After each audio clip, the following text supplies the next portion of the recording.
I've heard of pinching a loaf, but this is ridiculous. Welcome everyone to I Dream of Indie Games. Stomach issues aside, my name is OldGamer Joe, and today we are reviewing the Paper Mario-inspired RPG, Born of Bread.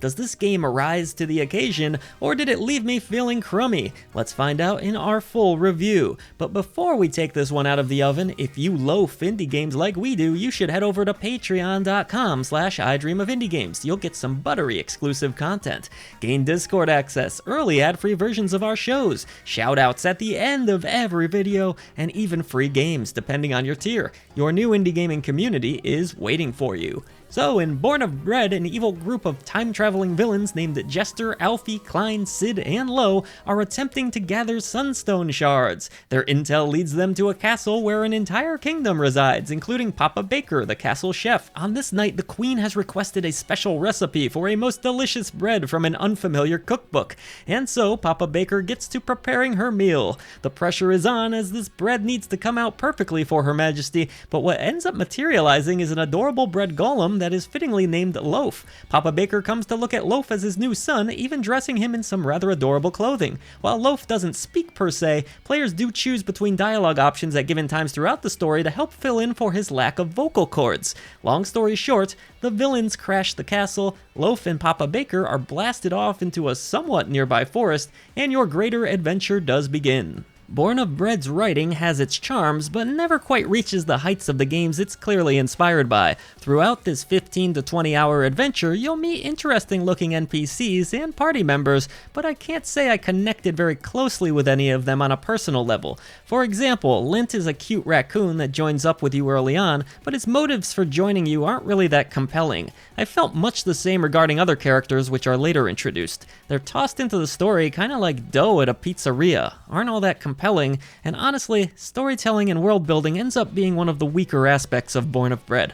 The game has a sense of humor, and the writing isn't all that bad, but it never tickled my funny bone like I initially suspected it would. This is a bit of a shame, as the game's unusual concept and initial premise led me to believe I was in for a hilarious campaign, but there just weren't all that many surprises or thrills in the writing. Really, this was more of a flatbread in terms of storytelling. Born of Bread's gameplay consists of town exploration, turn-based combat, and what I guess you could refer to as dungeons full of various tasks for you to complete in order to progress through your main quest line.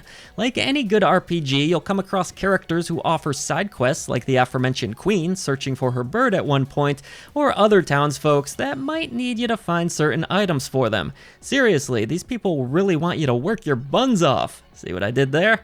Controlling Loaf is very simple, as he only has a few actions outside of battle. Players are able to freely move and run around environments in different directions, jumping and even whacking objects with his newly entrusted ladle as a weapon. Using your ladle might even uncover a secret or two, so it's best to go about thwacking everything in sight.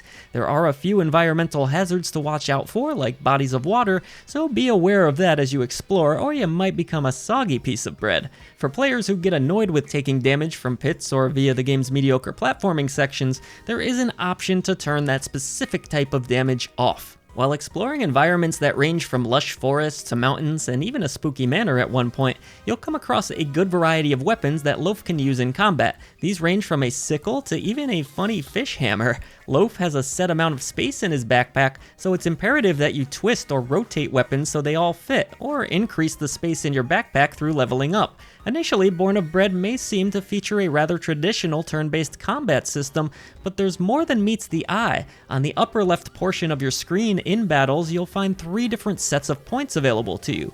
HP, which is obviously your health, but you'll also have a set amount of will and resolve points. A single partner may also join you in battle and swap spaces as a defensive mechanic. Partners also have varied attacks and abilities of their own. Selecting attack will allow you to choose whichever weapons you've equipped in your backpack, and each weapon has its own set number of will points. This means that the game becomes a bit of a juggling act where you have to balance which weapon to use when. Thankfully, will points can be regained via consumable items and even a few different equipable perks, but more on that later in the review. Typically speaking, the attacks that cost more WP dish out more damage. What's really neat about all of the different attacks is the variety of ways in which you perform them. Every weapon has a minigame attached to it that must be completed successfully to deal out the most harm to your foes. As one example, you may have to rock the analog stick back and forth until it enters the green portion of an on-screen indicator bar, or even play a small rhythm game where you tap the appropriate buttons. Some of these minigames did get a bit repetitive, but as far as turn-based battling goes, they were typically engaging enough to keep things from getting all too stale. On the defensive side of things, by timing a button press at the right moment, you can block at least some of the enemy's damage towards you.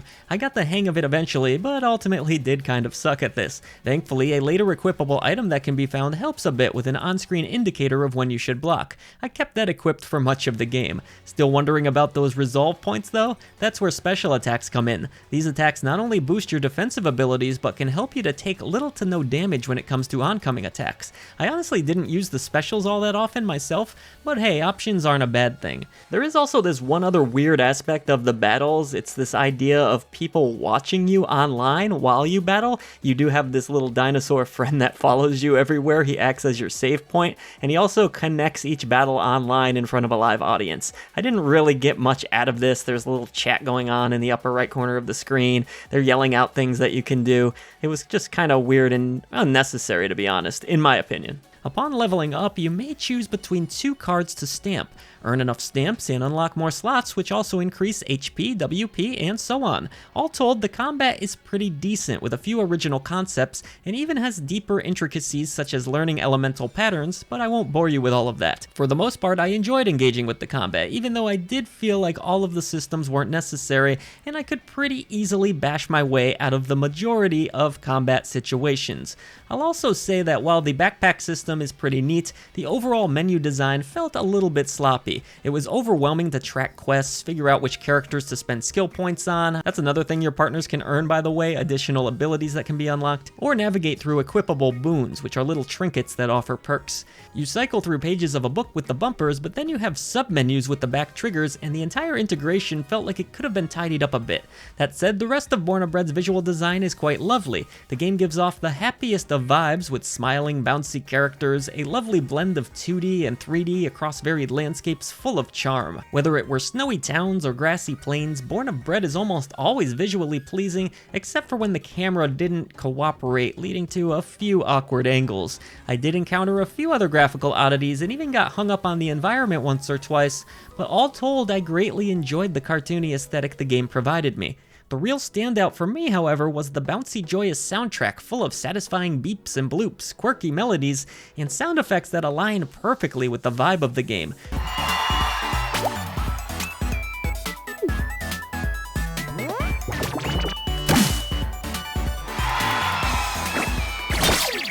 When you factor everything together, Born of Bread delivers in the visual and audio department despite a few minor hiccups. Alright, so what's the final temperature on this bad boy? Well, Born of Bread might be a bit half-baked as far as its narrative is concerned, and there's a few oddities holding it back from cooking perfection, but it's still a tasty RPG experience that's worth biting into. The turn-based combat is solid, there's quite a few quests to help keep players busy, and the visual and sound design are mostly well done. For many RPG fans, there will be enough on the plate here to make it worth forking over the dough. I'm going to award Born of Bread the bronze genie lamp of approval. I really didn't like this one as much as the Paper Mario games or the more indie Bug Fables. That's far more appropriate for this channel, but it's still a welcome entry into the RPG genre. It has a cute art style and a lot to like about it, so definitely a good game worth checking out.